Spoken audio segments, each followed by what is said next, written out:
बहू बनी ड्राइवर। सीमा की साड़ी रवि से होती है। रवि को नशे की बुरी लत लगी होती है। एक दिन, अरे माँ, मेरा एक साइड का शरीर काम नहीं कर रहा है। मैं आज खेतों में कैसे जाऊंगा? अरे बेटा, ऐसा ना बोल। तेरे पापा के जाने के बाद से तू ही घर चलाने का सहारा है। मैं डॉक्टर को बुला लाती हूँ। देखिए बहन जी, रोहन के शरीर के एक साइड में लकवा है। अब वो कभी ट्रैक्टर नहीं चला पाएगा। घर में मौहुसियत का माहौल हो जाता है। लीजिए माँ जी, रोटी खा लीजिए। अरे बेटा, मुझे तो भविष्य की चिंता हो रही है। मेरा एक ही बेटा है और वो भी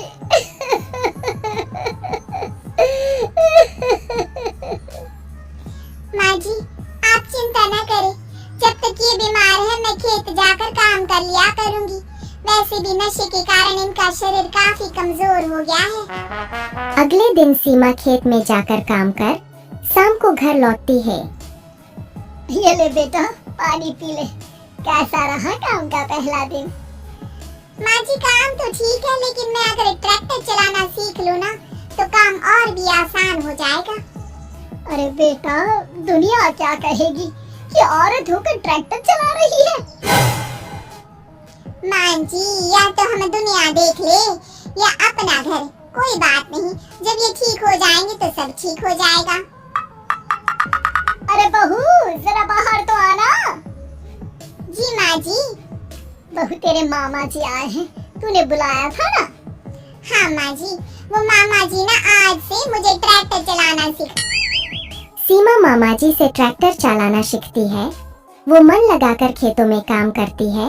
और एक दिन, माँ जी, पता है इस बार पूरे गांव में सबसे ज्यादा फसल का उत्पादन हमारे खेतों में हुआ है। इस साल तो खूब पैसे आएंगे। हाँ। सास खुश नहीं होती है। वो चुपचाप वहाँ से जाने लगती है। तभी सीमा उसे रोक लेती है। क्या हुआ माँ जी, आपको खुशी नहीं हुई?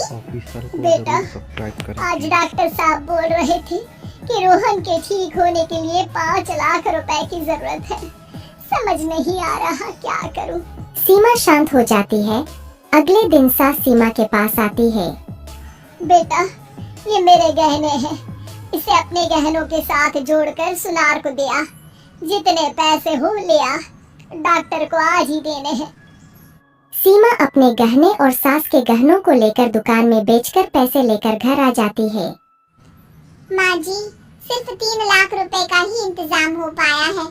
बाकी के पैसे कैसे आएंगे? बेटा, अब तो एक ही चारा है, हमें जमीन भी बेचनी पड़ेगी। माँ, खेत बेच देंगे तो खाएंगे क्या? अरे बेटा, कोई दूसरा चारा भी तो नहीं है। रोहन ठीक हो जाए तो वो मेहनत करके इससे भी बड़ी जमीन ले लेगा। सास बहू मिलकर खेत भी बेच देते हैं। अब पूरे पैसे लेकर सास डॉक्टर के पास जाती है। डॉक्टर साहब, ये लीजिए सारे पैसे। बस किसी तरह मेरे बेटे को ठीक कर दीजिए। आपका बेटा ठीक तो हो जाएगा, लेकिन 6 महीने का समय लगेगा। सास बहू सोच में पड़ जाते हैं कि अब तो कोई जारिया भी नहीं रहा जहाँ से उन लोगों की कमाई हो। अब कमाएंगे नहीं तो खाएंगे क्या? माँ जी, मेरे माता पिता ने लड़की होने के कारण मुझे ज्यादा पढ़ाया लिखाया नहीं, लेकिन ट्रैक्टर चलाना सीखकर मैं कुछ काम करने के लायक तो हो ही गई हूँ। अरे बेटा, ट्रैक्टर अब कहाँ चलाएगी? खेत तो बिक गए हैं। माँ जी, मैं किसी और के खेतों में दिहाड़ी में काम कर लूंगी, कुछ तो पैसे आएंगे ही ना। कहकर सीमा काम करना स्टार्ट कर देती है। जैसे तैसे उन पैसों से गुजारा चल ही रहा था। माँ जी, पास के अस्पताल से मुझे नौकरी के लिए ऑफर आया है। पैसे भी ये 4 गुना ज्यादा मिलेंगे और अब खाने पीने दवाई के साथ हम कुछ पैसे भविष्य के लिए भी जोड़ पाएंगे। लेकिन काम क्या है बहू? माँ जी, मुझे अस्पताल की एम्बुलेंस चलानी है। अरे, तू तो मेरी बहू नहीं, बेटा है बेटा। जरूर जा बेटा। और हाँ, तूने पूरे गांव में एक मिसाल कायम कर दिया कि हर काम हर कोई कर सकता है। उनके लिए लड़की या लड़का होने की कोई जरूरत नहीं। सीमा मन लगाकर काम करना शुरू कर देती है। आगे जाकर वो